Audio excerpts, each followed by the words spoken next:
my fellow freedom lovers, the sovereign thinkers. This is LL3's newest podcast.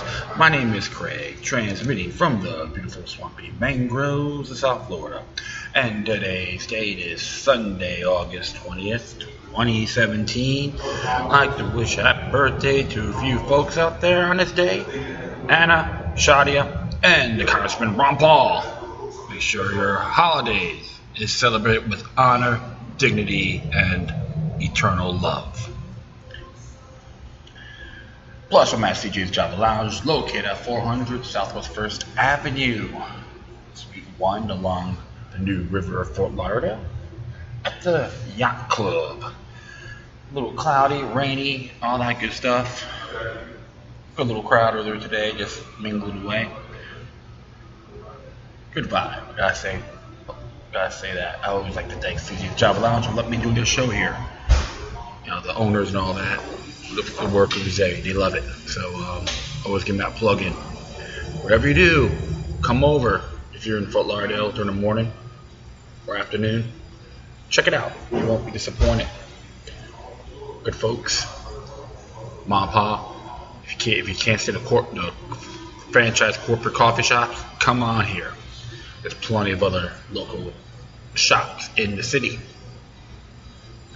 Yeah, so just watch this video from David Icke. Like what it said, slaves versus slaves. You know, fighting for their slave masters. About multiple areas, including he did talk about Charlottesville. Like I said, the left and the right aren't the same, and he did stick up for Trump, believe it or not. He's saying both sides were wrong, because based on the video itself, you had too many infiltrators on both ends. So that's why I tell everybody, don't fall for the face value of the dingleberries from the mainstream news. Examine things yourselves. That's how they do it. They want you to hypnotize you, give you the fear of the power to take away your natural born rights. I know I may repeat myself, but it is essential to be informed. Examine things for yourself. When it comes to criticism, have merit, rather being a parrot or her conformist. So I'm going to be discussing a few things here, pros and cons, and I am going to add that video just to let you folks know. Slaves Fighting Slaves for the Slave Owners, Connector Videocast by David Icke. And people say whatever they want about him. However, he's spot on this episode, which came out a couple days ago. And I enjoyed it because I thought exactly what he did. I just bust out laughing. It was just fantastic. So, okay. Well, first thing I want to head off here. From News with Views. Came out today, to be exact. And this was entitled George Soros. Soros' Secret War Manual to Next Trump by Reverend Austin Miles. Earning history is the goal of George Soros. A country that does not know its history has lost part of its soul, which weakens it. Censoring speech, banning books with current commentaries, including some social media as well, is hiding all reminders of the strength of the U.S. and all essential weapons to push America into Soros' New World Order. Reminders of America's strength are shown by statues, photos, and written records, which are presently under attack. Statues of historic leaders that have stood for over 100 years are at this moment being pulled down and pulverized.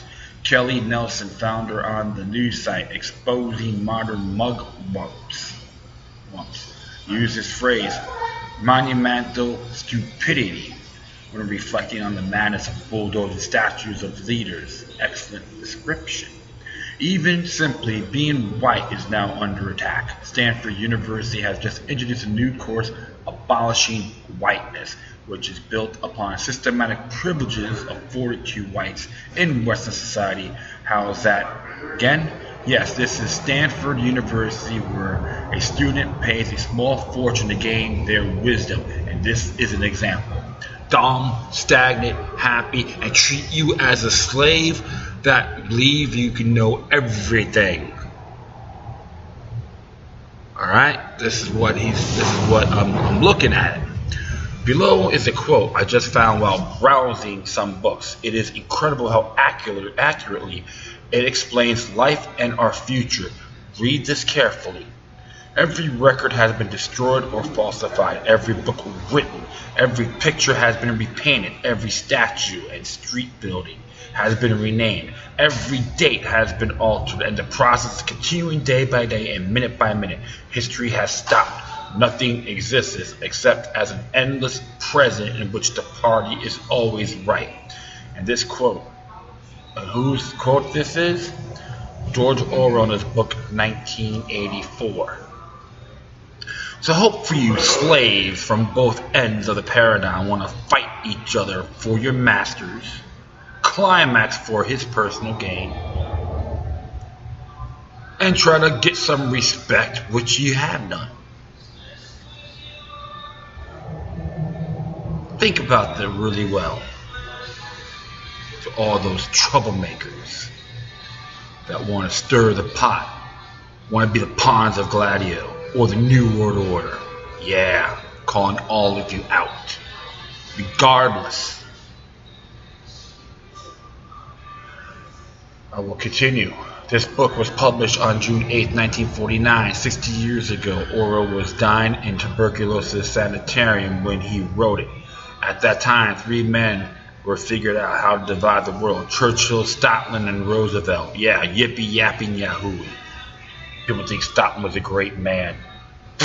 Please, let me just take a dump and flush it down the toilet. That includes Roosevelt and Churchill as well. The original ideology behind this impulse may be communist or fascist or nationalist or corporate or institutional, but the method by which it proceeds are in each case the same: the stamping out of the capacity for individual thought and freedom, not merely by physical force, but by a complete denial of privacy and by control of all information, even to the extent of policing the language in which thoughts are expressed. Yes, this is Stalinistic. The world communist leader George Soros has funded a 49-page secret war manual for destroying Trump and the administration and regain Democrat communist control of Congress. This in itself lays the groundwork. Treason and sedition charges to be filed against Soros. Do it. Bishop E.W. Jackson in the article wrote, President Trump is being attacked by a hostile liberal media, undermined by a deep state full of Obama, Clinton holdovers, and betrayed by some GOP. Never Trumpers who will never accept him as president. Matt Stiver of Liberty Counsel wrote this in his newsletter. The battle lines are drawn. The future of the country is at stake. David Brock of Media Matters, George Soros-funded leftist think tank, has issued a 49-page secret war manual for destroying the Trump administration and regaining Democratic control of Congress. It calls for impeachment of the president, a de facto coup d'etat. Ultimately, this is not merely an attack on Donald J. Trump. It is an assault on the presidency, the Constitution, and the people who voted for change. Fair-minded people, whether it be Democrats or Republicans, are shocked by the complicity of the mainstream media in trying to overthrow the president. And he's right. It's not about Donald Trump. It's about our Constitution, how the rules are set. And I will continue on here. It is time for Americans to be heard again in congressional offices, town hall meetings, rallies, and on Facebook, Twitter, and on the other social media. The message is simple. To the president, we stand with you. Demand that George Soros be charged and prosecuted for treason and sedition. All elements are there for that case. Now, notice how George Soros fictively names his nonprofit 501c3 hit teams to suggest they are patriotic. For example, one particularly active one is Democracy in Life, which was formed specifically to undermine the Trump agenda as well as America itself. a full trench warfare against Trump from day one. Immediately after the election of Donald Trump, Soros and his wealthy cronies in Democracy Alliance vowed to relentlessly fight the president and his agenda. According to Political, Soros and other liberal leaders, including Nancy Pelosi, Elizabeth Pocahontas Warren, and Keith Ellison, a Muslim, met to plan trench war against Trump from day one. They want to make it all the decisions regarding our lives. Up yours, you bunch of Jezebelian harlots. Plus, as reported on the Democracy Alliance website, President Gara Marche mercilessly derided the president's agenda at a recent summit. We now have a president, the most extreme anti-government cabinet in generations, determined to advance its agenda at a federal level and undermine democratic norms, from the freedom of the press and to the independence of the judiciary.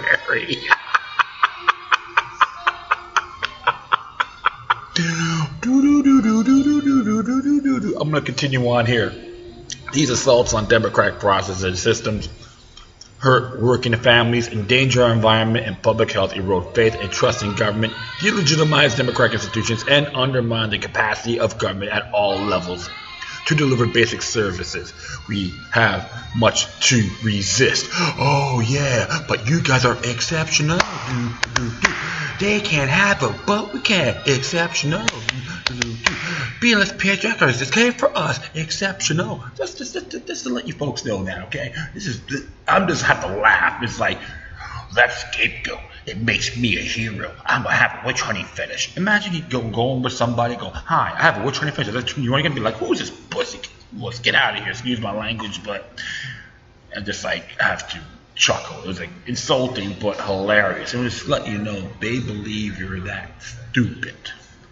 Alright, this is get a big kick out of this. The far left rhetoric is echoed by the mainstream media. As a result, President Trump faces and confronts these distortions daily as he attempts to fulfill his Make America Great Again promises. We must join the president and stand against leftist ideologies like those espoused by George Soros' leftist groups. The new civil war has started with the rise, destruction, and chaos on the streets. Is martial law far behind? How about citizens militia? One thing for sure is way past time to arrest and charge Soros for treason and sedition. Meanwhile, be of good cheer. Hillary Clinton announced that she's going to be a Methodist pastor.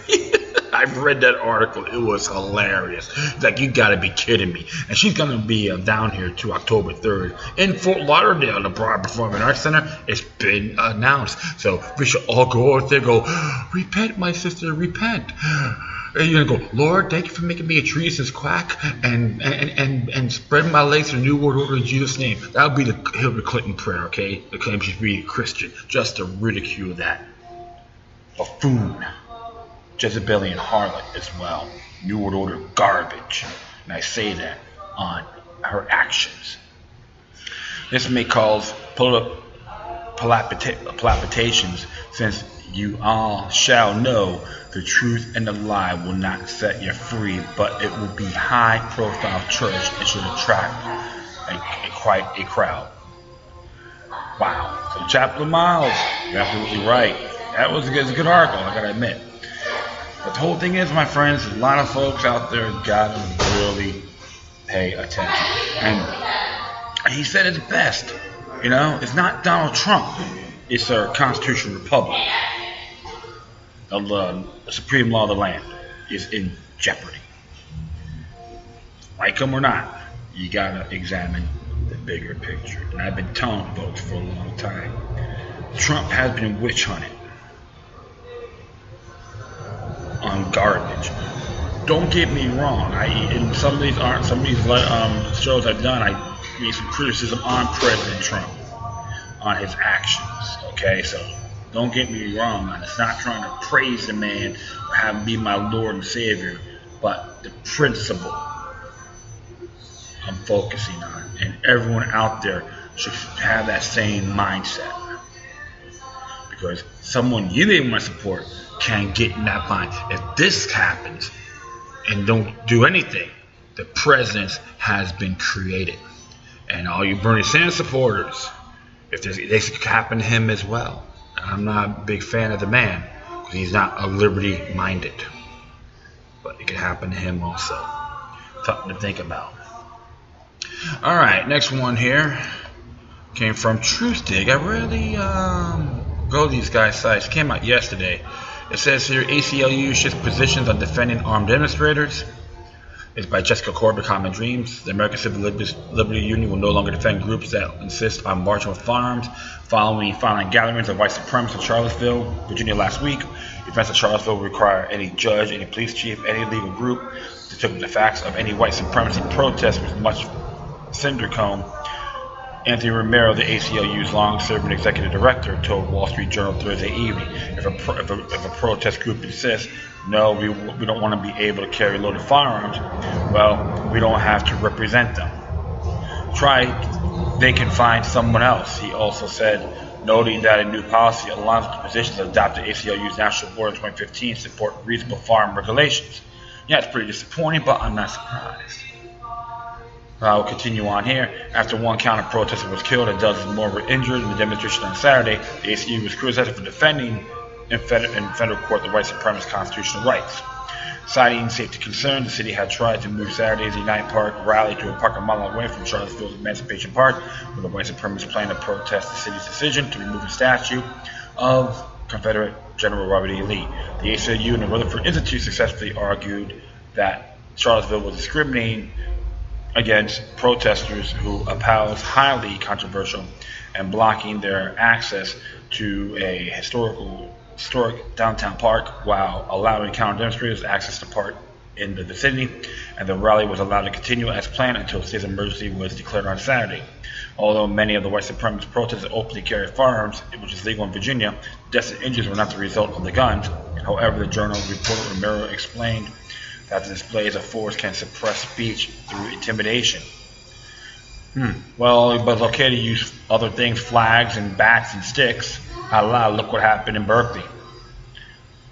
It appears these display of forces and the resulting public condemnation triggered Romero's group to reconsider his policy. When the ACLU defended the Ku Klux Klan right to protest in Chicago, a neighborhood of Holocaust survivors in the 1970s, the group lost 30,000 members. Since Donald Trump was elected president, the ACLU's membership has nearly quadrupled. They have received $83 million in online donations, according to a spokesperson. How come they didn't do it during the Obama administration? Good grief, these people, man. It's like Twilight Zone, yeah? Despite the policy shift, Romero's maintained in his interview with the journals that the ACLU will still consider requests for legal assistance from white supremacists, a practice that is not new for the group. The ACLU has been representing free speech for neo-Nazis and other white supremacist groups along with communists, Muslims, war protesters, and full-spectrum marginalized minorities and leftists for many decades. Journalist and constitutional lawyer Glenn Greenwald noted in a recent column for The Intercept, which I talked about that last week, real good article. Greenwald responded that what he called the misguided attacks on the ACLU by making the case that civil liberties advocates must defend rights of all those with the views we hate in order to strengthen our defense of the rights of those who are most marginalized and vulnerable in society. Yeah, so I can be very sincere. I'm a little bit disappointed in that policy because it is a right to peacefully assemble if you have firearms. It's not intimidating. But here's the thing too. Look what happened. You have to look at the history side. What happened at Berkeley? Two of Milo's and Kohler. They were going rampant, raving, and these little other groups are beating people with sticks and so forth with their flags. That's not acceptable either. That's called starting violence. And this is why I was real critical. People didn't like when I said both of the responsible. But you know what? I take the initiative on watching these videos and thinking for myself, listening to some bonehead benefit Bob and news stations just want to go on one side, and there's a lot of folks manifested on it. Yeah, I am very disappointed in it. I'm not afraid to call these people out. Some folks may not like what I said, but you know what? I don't care because I'm looking at the bigger picture. That's why I told all my friends out there and everyone here on the show, examine things thoroughly. Don't fall for the hype, the hoop, or don't be a trapaholics. And like there's some good things about the ACLU. Absolutely, when they did the lawsuit was settled about CIA scientists, psychologists. The psychologists in the CIA had to pay a settlement for a few of the prisoners where they were tortured, beaten, and all that. And you know what? I like that. So disappointed, but the whole thing is, it doesn't mean don't give up on the ACLU, but make him. I will say this: all your members out there who want to carry farms should go in there, not infiltrate, but inspire, plant those seeds, and make them think. And hopefully, the Rutherford Institute won't follow that spot. And I think I say this: John Whitehead is consistent. He will make that happen. Support people to carry farms as a peacefully to assemble. Of course, this is why, my friends, in Virginia you can open carry. California you don't. You can't. What happened?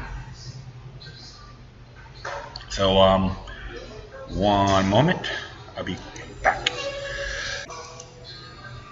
Cool. So all right. So like I said, this is my own little view on that, and I'm gonna do one more here. This is by a Land Destroyer. Came out today by Joseph Thomas from New Eastern Outlook. It says here, U.S. waged cyber war abroad under cover of activism. The threat of cyber terrorism has competed for centuries stage in American politics with fears of Russian hackers disrupting everything from election to electrical grids, and yet as U.S. policymakers yield real threats of cyber terrorism to promote a long-growing list of countermeasures and pretexts for expanding its conflict with Moscow, it is simultaneously promoting very real cyber terrorism globally. Worst of all, it does so under the guise of activism. The Carnegie Endowment for the International Peace recently published a paper titled Growing Cyber Activism in Thailand. In it, readers may have expected a detailed description of how independent local activists were using information technology to inform the public, communicate with policymakers, and organize themselves more efficiently. Instead, readers would find a list of U.S.-funded fronts posing as non-governmental organizations, NGOs, engage in subversion, including attacks carried out against the Thai government's website, aimed at crippling them, the dumping of private information of ordinary citizens online, and coercing policymakers into adapting their foreign-funded and directed agenda. U.S.-backed cyber terrorism. The paper cites petitions created by the U.S.-funded that TeknoAXE Nation network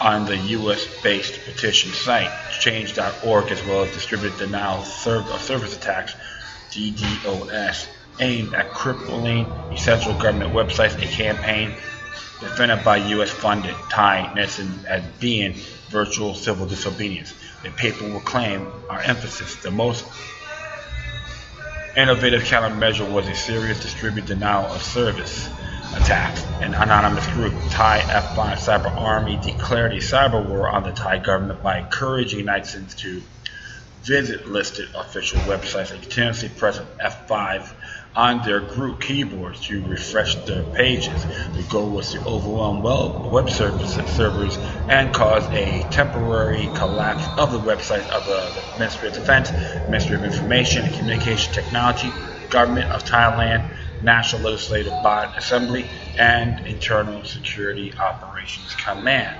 The group decimated detailed instructions on the operation to its anonymous activists and then demanded that the Janita cancel its single gateway proposal. Both the attacks were successful. Activists want to demonstrate the government's technological ineptitude and its lack of capacity to manage the single gateway. Arthit Sriranko, coordinator of the TeknoAXE network, described the campaign as virtual civil disobedience, an online version of the nonviolent resistance practiced by the civil rights groups in the United States. In other cases, activists group called Anonymous launched a boycott Thailand campaign on Twitter and reportedly hacked government websites, snatched confidential information from official databases, and shared it online. TeknoAXE network is funded by the U.S. Department, the National Endowment for Democracy subsidiary. Oh, cute. Freedom House, as well as convicted financial criminal George Soros Open Society, and a number of other foreign governments and corporate-funded foundations. How nice! And you can see the site there as well. It's in Thai, so you can translate it. The role of foreign-funded front coordinating efforts to undermine Thailand's national security, including promoting cyber terrorism and civil disobedience, carries with its many implications that the U.S. is a foreign state promoting these activities in Thailand, undermine its own efforts to define and combat cyber terrorism back home. What is cyber terrorism? Cyber terrorism described on the United States Federal Bureau of Investigation (FBI's) website as the use of computer network tools to shut down critical national infrastructures, e.g., energy, transportation, government operation, or to coerce, and intimidate the government or civilian population. Attack government websites. Millions of people across Thailand depends on for information services, while pilfering the personal information of thousands of ordinary citizens clearly fits the definition of not only cyber terrorism because of political motivations involved, but also malicious criminality in general. Unlike alleged Russian attacks which divulge emails detailing impropriety among American politicians, the information pilfered by U.S.-backed hackers in Thailand included the personal information of millions of ordinary citizens using government services as part of their daily lives. Bangkok Post would fill in the missing information intentionally omitted, while the Carnegie Endowment paper reported that files posted by Anonymous and examined by the Bangkok Post appeared to be from the court system, as the anonymous poster claimed. An SQL database filed 1.1 gigabytes contains thousands of names, ID card numbers, photos, email addresses, personal phone numbers, and more, all in clear text. By dumping this information online, U.S.-backed hackers targeted ordinary citizens, jeopardizing their privacy and exposing them to criminal elements the world over involved in identity theft. U.S. cyber terrorism is not activism. The Carnegie Endowment paper itself was drafted by Janjeri Sambat Poonsiri, assistant professor of political science at Thammasat University, Thailand. She also cited as a member of the Carnegie Endowment Civic Activism Network. Not only she's an active contributing member of Thailand's foreign-backed opposition, she's admittedly involved in a foreign think tank funded by a foreign corporate interest. That's not healthy. The Carnegie Endowment includes amongst its sponsors in its 2016 annual report the U.S. government, pharmaceutical giants including Gilead, petrochemical monopolies including Chevron, British Petroleum, and Shell, defense contractors including Lockheed Martin, and several lawmakers including Ford. Like many other episodes of extraterritorial political interference, up to including military intervention, America's meddling in Thailand is done on behalf of corporate interests seeking to expand their respective collective hegemony, both regionally in Asia, vice versa, Beijing, and globally. This interference is done under the cover of rights advocacy by both think tanks and foundations funding it, and those in Thailand receiving foreign cash. The U.S. use of cyber terrorism in Thailand and beyond should come as no surprise. It augments already ongoing efforts is U.S.-backed opposition in Thailand to destabilize and upend Thailand's political order, in which include armed terrorism. More recently, a string of bombings plagued Bangkok, including one targeting the hospital. At various junctures during Thailand's political conflict, foreign-backed opposition has brought militants into the streets. In 2010, nearly 100 people would die over the course of several weeks, culminating in a citywide arson, leaving areas of Thailand's capital Bangkok resembled a war zone. To see U.S.-sponsored authors attempting to promote cyber terrorism as activism in Thailand also comes as no surprise. When Thailand's opposition carries out armed terrorism, U.S.-sponsored media and policy think tanks often attempt to spin it as well. Other forms of more traditional subversion are also regularly defended by the U.S. and its myriad fronts, posing as rights advocate as activism. Understanding that it is not activism, but by America's very own definition, cyber terrorism, helps disarm this malicious campaign posing a civil disobedience and activism that allows nations like Thailand to defend themselves through enhanced technological security measures as well as legislation. That's Joseph Thomas from the New Atlas. And of course, he just contributed to the New Eastern Outlook. And it's true, we should not, the United States and our tax dollars should not interfere with other nations' affairs. This is why it really boggles me when I see dual citizens, for Israeli, other countries. I find that disturbing. People in administrations and intelligence services are dual citizens and all that. It's unacceptable. And it's like a nation like Israel trying to tell the United States what to do. That's dangerous as well. It's not being anti-Semitic. It is dangerous. Look at our Federalist Papers 2 through 5 once again by John Jay. Then you understand where I'm coming from. I know I may repeat myself, but you know how that goes, my friends. Just drill in there. I'm doing that in good faith. But as I say, U.S. need to get out everyone's foreign affairs, militarily, all that good stuff, economically. Do it in economic trades, all that in good faith, not, I would say, distorting, racketeering, anything tyrannical or conscripting. Emulate, not conscript. That's the words I'll be using. Alright, so I am definitely going to add that video once again. Slaves versus Slaves for the Slave Owners. .connector Videocast by David Icke. It's really good. He has his own synopsis. He talks about other areas as well.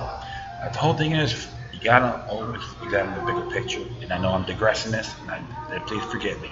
Alright, friends, that is it. I'd like to thank everyone for listening. Plus, feel free to download and share this on social media networks. If you have any questions, comments, or send me something that's interesting and may want to check out, whatever you do, please address your correspondence with decorum. You can hit me on Facebook, Twitter, Google+, Breaker, iHeartRadio, Tumblr, YouTube, Freedoms Network, Scene.life, Mayans.com, FutureNet.club, Patreon.com/LookYouUp3rd. If you want to donate, that'd be nice. I appreciate it.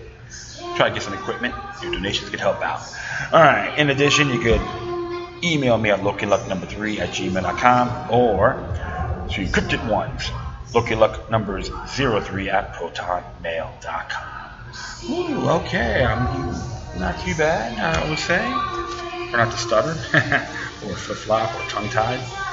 It's all good. Alright, folks, once again, thank you for your time. Plus, always remember that demoniac resistance is healthy for the soul and can liberate humanity. Until next time, take care of yourselves. Keep on spreading the love, and may your guardian spirits be with you.